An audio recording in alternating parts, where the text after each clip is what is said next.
Hello friends and welcome to the Exams Made Simple, and we are back again with the Hindu Complete Newspaper Analysis for 4th of September 2025.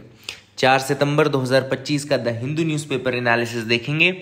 शुरू करते हैं सबसे पहले कुछ सवालों के साथ। उससे पहले आपसे रिक्वेस्ट रहेगी कि लाइक करें, शेयर करें, अगर सब्सक्राइब नहीं किया तो सब्सक्राइब भी करें और भाई सब्सक्राइब ज़रूर करें और लाइक ज़रूर कर दें प्लीज़, क्योंकि कंटेंट अच्छा है, थोड़ा मोटिवेशन हमको मिलता है। अगर आपके लाइक्स आ जाते हैं तो 100-200 लाइक्स जितने भी आप करवा सकते हैं, please do that from your and.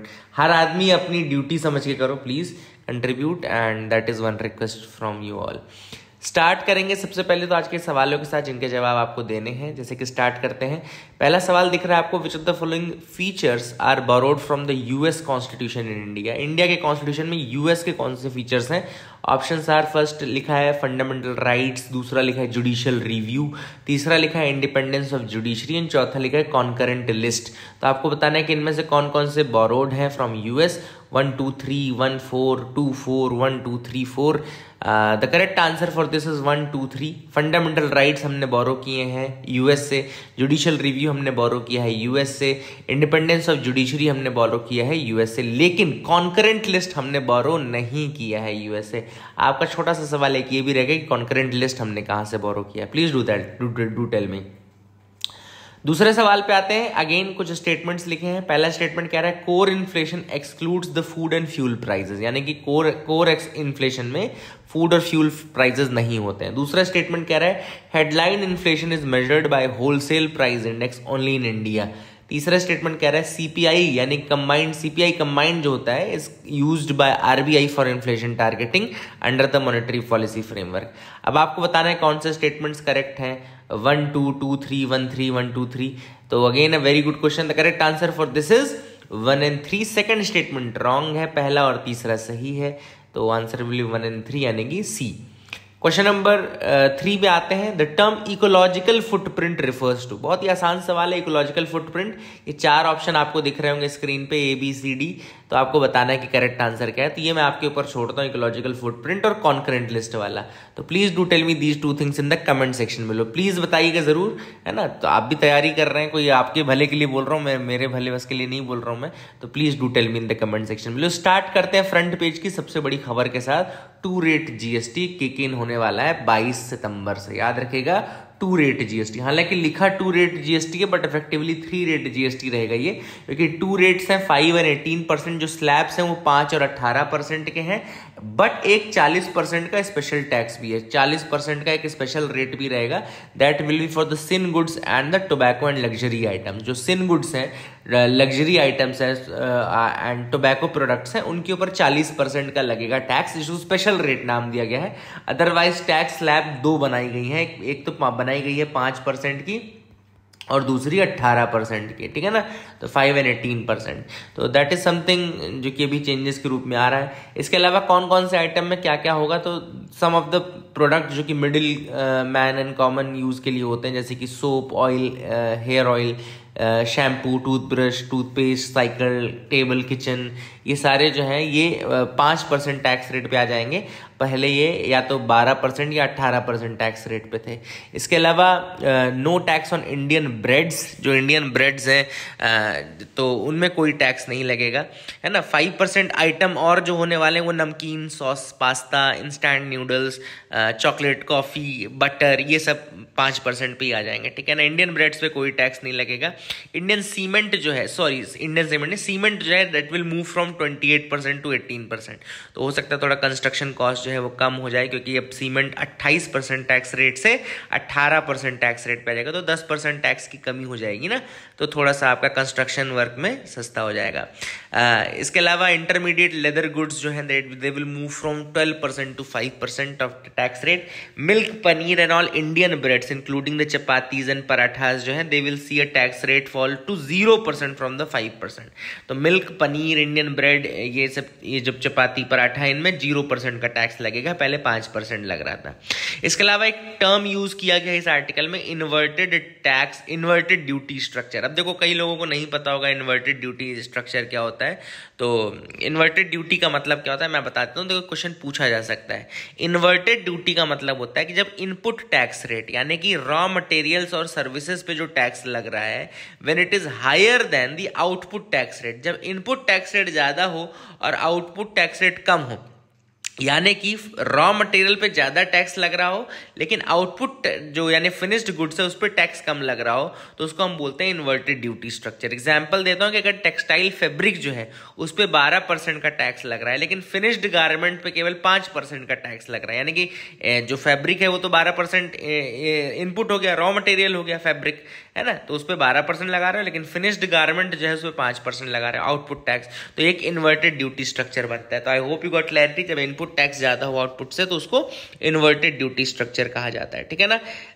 All this things are important. इसके अलावा फिर paan masala, cigarette, gutkha, chewable tobacco, zarda, ये सारी चीजें, बीड़ी, इन सब पे वही 40% का टैक्स लगना शुरू हो जाएगा, ठीक है। तो I hope you got clarity regarding that. इसको बोलते हैं special rate, it is special rate, और ये लग्जरी आइटम्स में लगेगा बहुत ज्यादा, एंड सुपर लग्जरी आइटम्स पे, सॉरी। तो I hope you got clarity regarding that as well, थोड़ा सा समझ में आएगा। जीएसटी काउंसिल का फैसला था, तो जीएसटी काउंसिल के बारे में आप सबको थोड़ा पता ही होगा कि जीएसटी काउंसिल एक कैसी बॉडी है। जीएसटी काउंसिल एक कॉन्स्टिट्यूशनल बॉडी है। पूरा का पूरा जो जीएसटी काउंसिल जीएसटी एक्ट है वो 101 कॉन्स्टिट्यूशनल अमेंडमेंट एक्ट 2016 के थ्रू आया था, याद रखिएगा, 101st कॉन्स्टिट्यूशनल अमेंडमेंट एक्ट 2016। और जीएसटी काउंसिल जो है वो एक कॉन्स्टिट्यूशनल बॉडी है आर्टिकल 279A के अंतर्गत, याद रखिएगा, आर्टिकल 279A के अंतर्गत एक कॉन्स्टिट्यूशनल बॉडी है जीएसटी काउंसिल। तो ये भी एक इंपॉर्टेंट चीज है जो रेट्स तय करती है। जीएसटी काउंसिल को हेड कौन करता है, तो यूनियन फाइनेंस मिनिस्टर जो है वो हेड करती हैं जीएसटी काउंसिल को। ये सारी चीजें पता होनी चाहिए। इसके अलावा जीएसटी टैक्स के बारे में पता होना चाहिए कि एक इनडायरेक्ट टैक्स है जिसने कि अलग इनडायरेक्ट टैक्सेस को रिप्लेस किया था, ठीक है ना, and it is levied on the supply of goods and services, याद रखिएगा। It's a comprehensive multi stage, multiple stage में लगता है इसलिए मल्टी स्टेज है, डेस्टिनेशन बेस्ड टैक्स है, याद रखिएगा। And it is levied on value addition, जहां पे भी वैल्यू एडिशन हो रहा वहां पे लग रहा होगा टैक्स। कॉम्प्रिहेंसिव है, मल्टी स्टेज है, डेस्टिनेशन बेस्ड है, और इसने बहुत सारे इनडायरेक्ट टैक्सेस को सब्ज्यूम कर रखा है, ठीक है ना, सिंगल इनडायरेक्ट टैक्स लॉ के रूप में। तो वन नेशन वन टैक्स के अंतर्गत ये लाया गया था। I hope you got clarity regarding that. Second news है, governor must act forthwith on bill states argue in supreme court. अब बहुत सारे अलग अलग स्टेट्स हैं जो कि सुप्रीम कोर्ट में गए, जो नॉन बीजेपी स्टेट्स है मेजरली वही गए हैं, और उन्होंने कहा कि गवर्नर जो है वो क्या कर रहा है कि असर्व कर रहा है पावर ऑफ द पीपल को। क्यों? क्योंकि जो काउंसिल ऑफ मिनिस्टर हैं, जो रिप्रेजेंटेटिव्स हैं, वो सेलेक्ट हुए गए हैं by the will of the people, and उस विल को ट्रम्प कौन कर रहा है, उस विल को ट्रम्प कर रहा है ये गवर्नर, है ना।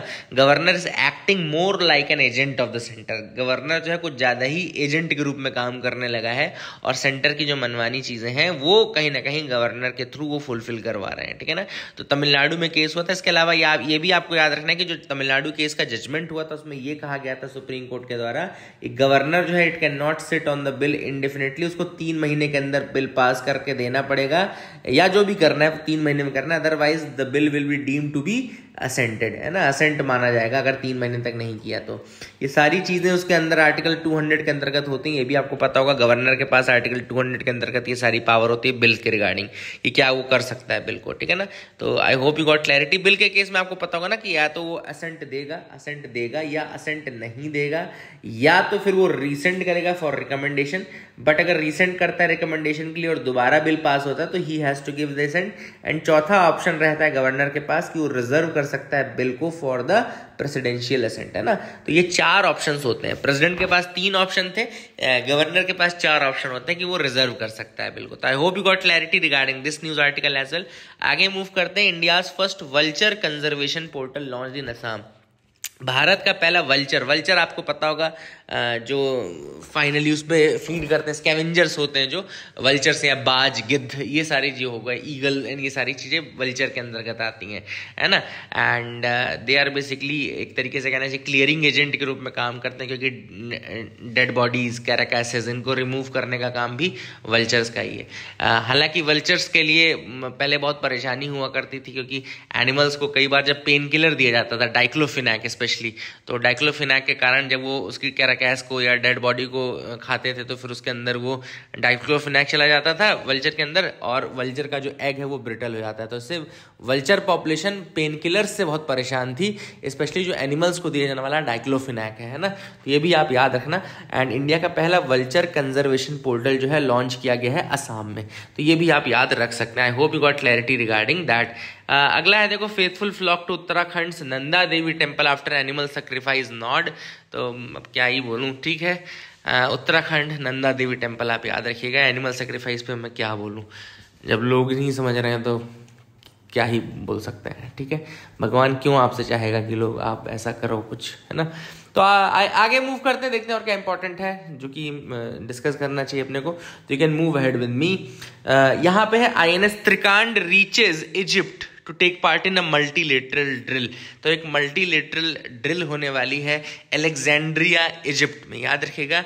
INS त्रिकांड पहुंच गया अलेक्जेंड्रिया इजिप्ट में, and this will be for the exercise जो कि वहां होने वाली है, एक्सरसाइज ब्राइट स्टार। नाम याद रखिएगा, एक्सरसाइज ब्राइट स्टार एक मेजर मल्टीलेटरल ड्रिल है जो कि होस्ट की जा रही है बाय इजिप्ट, और इसमें US और ये सब चीज़ में पार्टिसिपेट कर रहे हैं। लेकिन आई hope you got clarity, interoperability के लिए है, ठीक है। तो INS त्रिकांड ने पार्टिसिपेट किया है, इसको आप याद रखिएगा। अलग अलग कंट्रीज जैसे कि आप देख सकते हैं, US, Saudi, Qatar, Greece, Cyprus, Italy perform करेंगे यहाँ पे। आगे मूव करते हैं, देखते हैं और क्या इंपॉर्टेंट न्यूज आर्टिकल है। यहाँ पे दो न्यूज है साइंस सेगमेंट से, एक है मेजोराना पार्टिकल एंड मेजोराना 1 चिप के बारे में, और दूसरा है स्वीडन के कुछ जो यूरोपियन कुछ बेसेस हैं for the satellite launch and all. तो मैं एक एक करके पहले मेजोराना बता देता हूँ। देखो, माइक्रोसॉफ्ट ने मेजोराना 1 बनाया था, वर्ल्ड्स फर्स्ट क्वांटम चिप। याद रखेगा, वर्ल्ड की पहली क्वांटम चिप विच फीचर्स अ टोपोलॉजिकल कोर, ये बनाया था माइक्रोसॉफ्ट ने मेजोराना 1 के नाम से। इसके अलावा आपको पता होना चाहिए कि मेजोराना 1 जो है वो काम करता है मेजोराना फर्मियंस के ऊपर। मेजोराना फर्मियंस जो है वो हाइपोथेटिकल पार्टिकल्स थे जिसको प्रपोज किया था एटोरे मेजोराना ने। एटोरे मेजोराना ने प्रपोज किया था मेजोराना फर्मियंस, एंड कहा था कि ये जो मेजोराना फर्मियंस हैं they are their own antiparticle, मतलब इनका कोई अलग से एंटी पार्टिकल नहीं है, ये फर्मियंस ही अपने ये मेजोराना फर्मियंस ही खुद के अपने एंटी पार्टिकल्स हैं। हालांकि जैसे इलेक्ट्रॉन्स होते हैं तो इलेक्ट्रॉन्स का एंटी पार्टिकल होता है आपका प्रोटॉन होता है, ठीक है ना, तो उनको डिरैक फर्मियंस कहा जाता है। लेकिन मेजोराना फर्मियन जो कि एटोरे मेजोराना ने प्रपोज किया था, उन्होंने कहा था नहीं, मेजोराना फर्मियन का एंटी पार्टिकल खुद मेजोराना फर्मियन ही है ना, उनका कोई वही नहीं, अलग नहीं है, ठीक है। तो I hope you got clarity regarding that. Majorana 1 chip के बारे में पता चल गया आपको माइक्रोसॉफ्ट का। यहाँ लिखा है देखो, Sweden's forest base is key to Europe's entry into space race. तो यूरोप की एंट्री स्पेस रेस में क्या मतलब है इनका कहना है कि यूरोप के पास अभी केवल एक ही अपना खुद का जो है लॉन्चिंग स्टेशन है, वो है फ्रेंच गियाना। वो भी एक समझ लो कि साउथ अमेरिका में टेरिटरी है ना। फ्रेंच गियाना तो आप सबको पता है कि ओवरसीज डिपार्टमेंट ऑफ फ्रांस है ना, लेकिन वो साउथ अमेरिका में है ना। तो फ्रेंच गियाना ही उनका एकमात्र है। इसके अलावा वो यूज़ क्या करते हैं, इसके अलावा वो नासा का केप कैनावरल फ्लोरिडा में जो है उसको यूज़ करते हैं लॉन्चेस के लिए। तो यहाँ पर एक नई फैसिलिटी के बारे में मेंशन्ड है, Esrange space centre, Kiruna Sweden में। याद रखिएगा, state owned Esrange ESRANGE Esrange space centre Kiruna Sweden. तो I hope you got clarity, Esrange space centre Kiruna Sweden के बारे में आपको पता चल गया, इसको याद रखिएगा, ठीक है। इसको डेवलप किया जा रहा है। आगे मूव करते हैं एडिटोरियल पार्ट में। पहला जो एडिटोरियल है सुहृद पार्थ सारथी का एडिटोरियल है। देखो, जब भी सुहृद पार्थ सारथी का आर्टिकल मिले तो पढ़ लेना चाहिए, अच्छा आर्टिकल लिखते हैं। आर्टिकल है कंसीलिंग अ जजेस डिसेंट, इरोडिंग जुडिशरीज अथॉरिटी। यहाँ पर बात चल रही है VV Nagarathna, justice VV Nagarathna के डिसेंट नोट पर। अभी आप सबको पता होगा कि कोलिजन की मीटिंग हुई जिसमें कि नाम गए 2 नए जजेस के। उसमें से एक नाम के अगेंस्ट जो था VV नागरत्ना जी का, वो एक डिसेंट था ना। उन्होंने कहा था कि भाई आप इनके नाम को मत भेजिए, इनकी जगह आप किसी महिला का नाम भेजिए, जस्टिस विपुल पंचोली के नाम पे, ठीक है ना। तो इससे क्या हुआ, डिसेंट हुआ, लेकिन फिर भी उन्हीं का नाम गया। तो ये जो है ऑथर ने यहाँ पे कहा है कि देखो, सबसे पहले ऑथर ने कहा है कल्चर ऑफ जस्टिफिकेशन क्या होता है। ये एटियन म्यूरेनिक का कंसेप्ट है कल्चर ऑफ जस्टिफिकेशन, लिख लेना, एटियन म्यूरेनिक का कंसेप्ट है कल्चर ऑफ जस्टिफिकेशन, जो कि कहता है कि अथॉरिटी जो है it rests on reasoning and not force.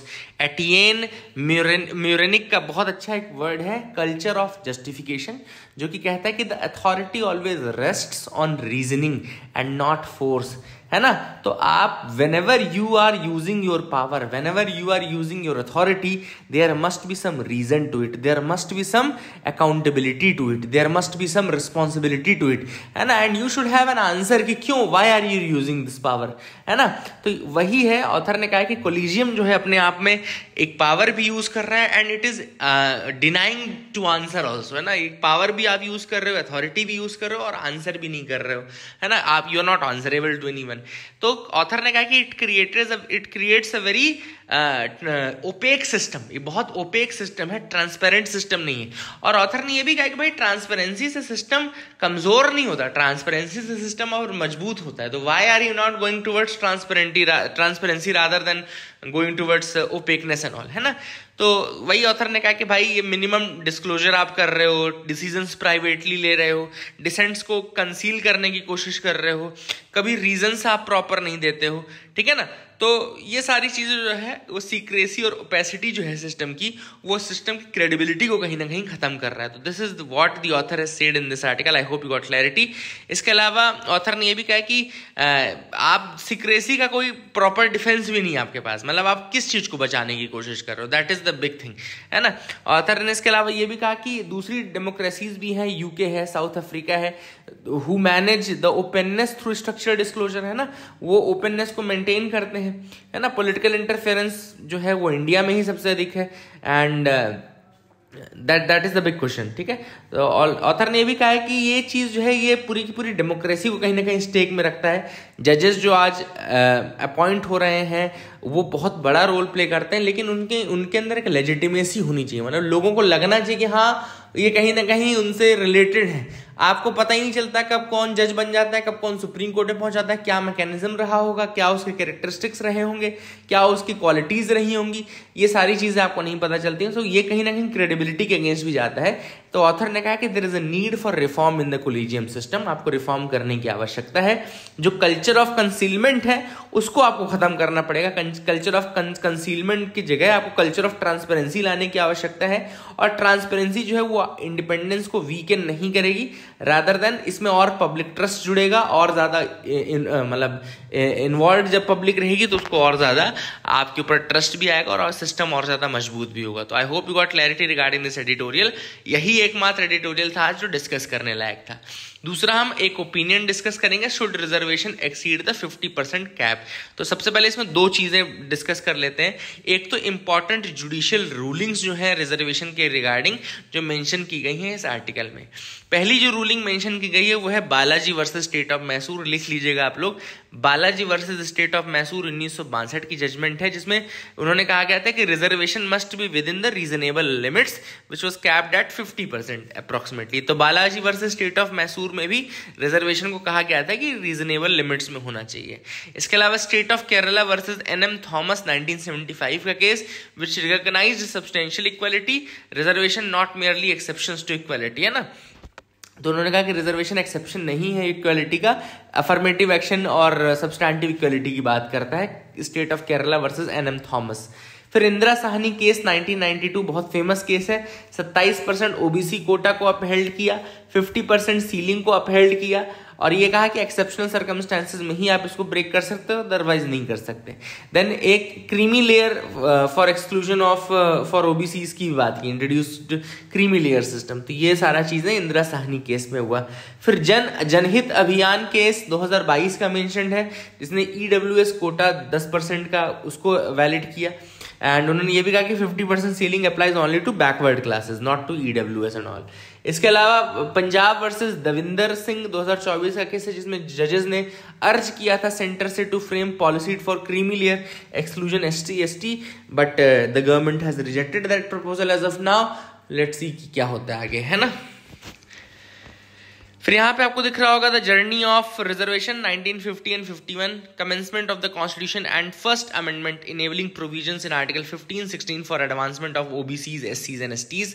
1982 में reservation for SC ST at fixed 15% and 7.5% respectively in central education institution and public sector undertaking. 90s में introduction of 27% reservation for OBC.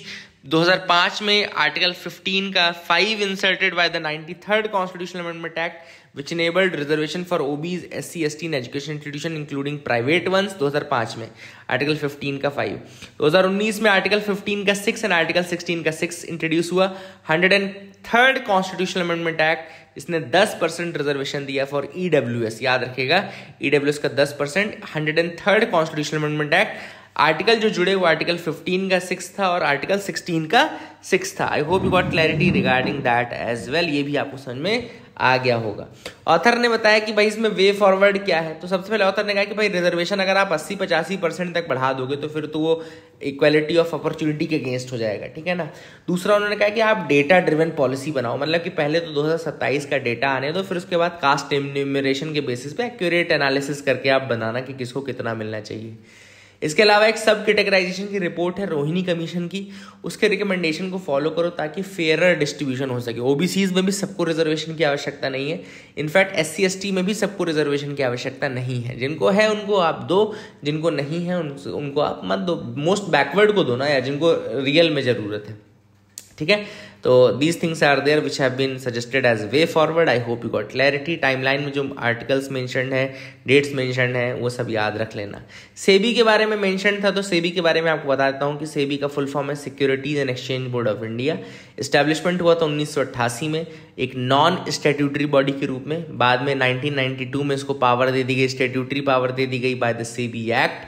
Headquarter इसका मुंबई में है। आई hope you got clarity regarding all these things, ये आपको समझ में आ गया होगा, ठीक है। इंडिया और ईएफटीए, यानी कि इंडिया का जो ईएफटीए है वो यूरोपियन नेशन ब्लॉक जो ईएफटीए है उसमें 4 कंट्रीज हैं। उसमें 4 कंट्रीज कौन कौन सी हैं, तो आइसलैंड, लिechtenstein, नॉर्वे एंड स्विट्जरलैंड, ठीक है ना। आइसलैंड, लिechtenstein, नॉर्वे एंड स्विट्जरलैंड, ये 4 कंट्रीज के साथ इंडिया ईएफटीए का एक ट्रेड एग्रीमेंट हुआ है, वो आपको याद होना चाहिए। आई hope you got clarity regarding this analysis. That is it for the day. Keep loving us, keep sharing us. Thank you, have a nice day.